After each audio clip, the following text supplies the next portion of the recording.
you guys in this room have helped to make this possible.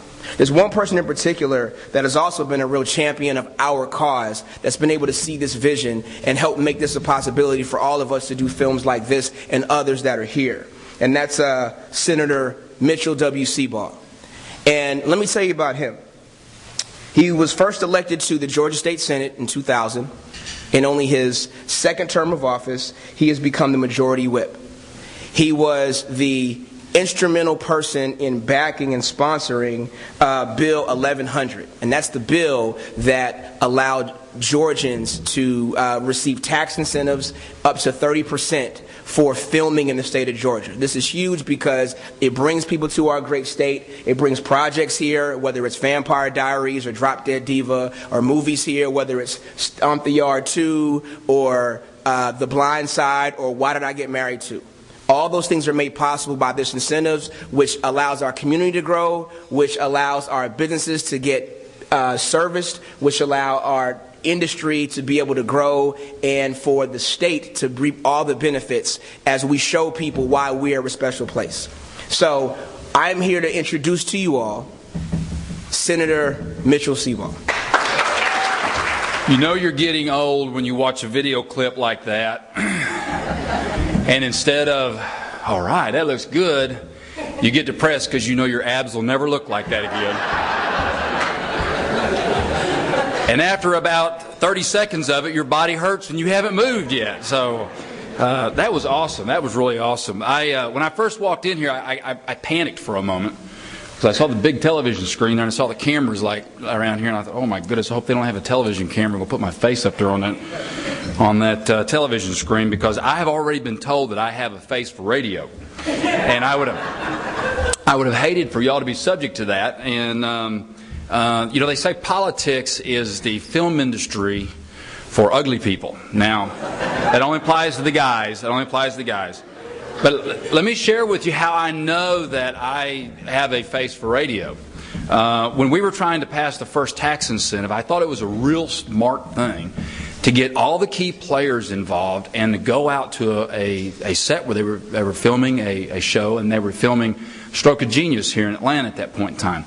So that way they could get exposed to what the industry really is, because the challenge that you have with people understanding what the industry is, they think it's actors and cameras. And they needed to understand what the industry was, all of the people that go into making a production. So I rounded up a whole bunch of people that were key players, and we were going to get to take them out to the set. Now, before we did that, Greg Torrey, which I know many of y'all know, Greg thought that he really needed to secure me in this endeavor. And so he said, look, he said, I want you to, this is hilarious, I want you and your son to go audition for parts in the film. Now, like an idiot, okay. So where are we supposed to go and all that kind of stuff? Bring a golf club. I'm a golfer. As a matter of fact, y'all are keeping me from my golf game. Just wanted to let you know that. But you don't have to worry about me talking too long, because I do have a tea time. And so I go to audition for. And how many of you have ever done an audition? How many of y'all? Oh, quite a few of you. You're going to enjoy it. Oh, you're going to love this. I didn't know anything what we're talking about. So my son and I, we walk into the audition. So here we walk in. And we have a golf club, and all of a sudden we have all of these people with their 8x12 glossies, you know, and we ain't got one of those. And they got their little packets with their, you know, all their resume, and we ain't got one of those. So they were looking at us like we were funny. And so we had to sit and wait till the last ones. So finally we walk in the room, and having, you know, been around where you got to talk to people and things like that. And I had my son with me. He was about 16 years old at this point in time. And so we were going to do our audition. So you walk in the room, and they got the camera there, and they've got somebody sitting over there on a computer, and they got the director sitting in there. So we walk in, and I did the real nice thing. I let my son go first, because I knew that the longer that you sit and wait, the more nervous you get. Remember speech class? When you'd sit there, and after speech, you got more nervous and I learned to go first, man. Get it over with and just sit back and enjoy it. So I said, I'll let my son go first. So we started an audition, and all of a sudden, boy, it went like that. And my son started going, and I was sitting there going, wow. This is impressive. And the guy on the computer was just typing all this kind of stuff. The director was smiling at him like this. And I was like, man, this is really neat. So he gets done with doing his lines. And the director's asking him all these questions. How old are you? What's your handicap? Swing a golf club for me, and all this kind of stuff. Where'd you learn to do this? Where'd you learn to do that? And I said, man, this is impressive. Then it came my turn. So I walk up. Now I'm intimidated. I let my son go first. I'm intimidated. And so I tell the director, I'm not an actor. And he said, look, you're in politics. You're an actor. Believe me. He said, I know you're an actor. And so, okay, so I took that. So I started doing my lines, and I'm sure every one of you that have ever done an audition have never had this moment where about 3 or 4 lines in, and the guy on the computer's not typing, he's just sitting there. And the director's kind of looking like this kind of thing, and the person that's reading the other part of the lines, you can tell they're struggling with you on this, and you have that panic moment that sets in because you understand this ain't going very well. And so I got done with my lines, and after I got done, the director sat there, and instead of asking me about how high, how tall I was, and my golf handicap, all that kind of stuff about my son, he goes, so I understand you're trying to pass a tax incentive here in Georgia. I got done, I was driving home, and I called Greg Torrey and said, Greg, I told him this story like that, and the director made this comment about, you're trying to pass a tax incentive in Georgia. He goes, Mitch, I hate to tell you this, but that's not good. So that's how I learned that I have a face for radio. Well, the next step we took was to take these guys out to the set out there on Stroke of Genius, and we were special extras. I didn't understand how many of y'all have been extras before?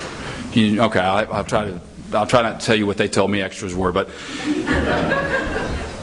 in understanding how the whole thing was. But we were special extras because we were members of the General Assembly and we were here, and so they had a little spot for us to go. We went through wardrobe and we went through makeup, and they cut my mustache off, and my wife was very upset about that. And people didn't even recognize who I was. So we go through this, and we go and we get to look at how the things are done and all that kind of stuff. Well, my colleagues that were there with me, they were getting a little bored. And they'd been there since 6 o'clock in the morning. This is like noontime, and it's like they've had enough of it. And so they finally started working them in their parts. And they got some really good parts. Mickey Chanel was even in the trailer. He bought 100 copies of the movie and handed them out as presents to people and his family and all that. Our now Lieutenant Governor Casey Cagle was in it, and he had a scene where he was doing the scorecard. He had his wife and his children to come out there and watch doing it, so they had a good time. And Alan Powell had a real good part in there in Skin Edge, which was a lobbyist. He has a spot in that. So I, having been gracious to let everybody go first, stood there until 6 o'clock that night. Then it came my turn. They walked me out on the tee box. It's a golf film.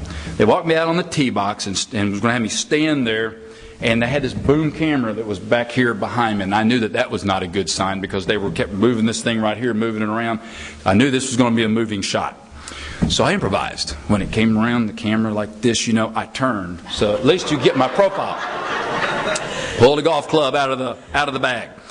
So that way I knew that when I got to go on the big screen, at least there would be a profile instead of the back of my head, because that way nobody would know it was me, right? So we go to do that, and then they had the premiere. Well, they had the premiere when what we call like our 39th day of the session, and that's when we're in until midnight. So I didn't get to go to the premiere. So I had to wait for the additional 2 or 3 weeks for it to come out on the big screen. So here my wife, we go, and I'm explaining to my wife now, okay, you're going to see these 2 people walking. It's going to be a boom camera. It's going to be moving. You're going to have to look real quick because he's going to go like that, but you'll be able to catch me. So we're sitting here watching the movie, and she's going, when's that part coming up? Well, just wait. When's that part coming up? Just wait. When's that part coming up? Just wait. Well, I know enough about the Bobby Jones story that I realized as the story was going on that the time frame that we had filmed my part had passed. And I'm sitting there figuring out how they're going to get back to that scene. Oh, they're going to do a flashback. I convinced myself there's going to be a flashback back there because Jeremy Irons was too important that they didn't put that scene in the movie. Yes, it made the cutting room floor. So that's how I know that I have a face for radio and that politics is the film industry for ugly people. But I can't tell you what a joy it's been to work with people in the industry and working on the 2 tax incentives that we did. And I got asked the question about was that a challenge in passing? And it was a challenge. And it wasn't that the members of the General Assembly had a problem with the concept or anything like that. It's just that we have an administration with our governor, Sonny Perdue, that's very prudent in the things that he did. And he just wanted to make absolutely sure that whatever we did was in there for the long haul. And I told him the vision that I had is I wanted the state of Georgia to develop a partnership with this industry so that we could be good long partners for a long, long time. I didn't want to fall into the gimmicks where some states were to try to hurry up and get you in there because they thought they could do the bait and switch and then change terms after you got there, because I had enough people that had convinced me that when it comes to this industry, that won't work. They will go where it's going to be most cost efficient. And so had some really good people that were involved in this in helping me to understand the industry. And I see many of them sitting here today that serve on the Film Commission and working to that, in that I can't tell you how strong a team that's been in working on behalf of the industry to communicate how important this industry is to the state of Georgia and how important it is to develop that kind of relationship, a long-term relationship with the industry. And that's where we are. We had 2 years ago when there's a couple instances where states were having issues because they were supposed to be writing checks, they ran out of money. I got called into the governor's office about our incentive because they wanted to understand. I said, look, we worked from the very beginning that we made this to be revenue neutral from the first dollar to the last dollar. It's not like your typical business thing that there's a break-even point that you have to do, that it's revenue neutral no matter how much or how little business that we get.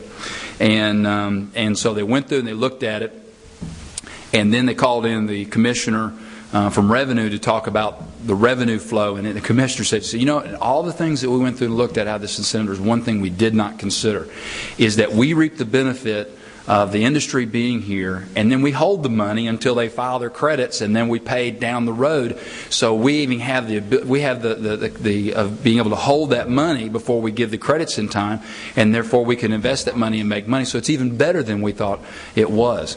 So we passed the first incentive, and we got some very good information, and we came back, and the Film Commission was absolutely instrumental.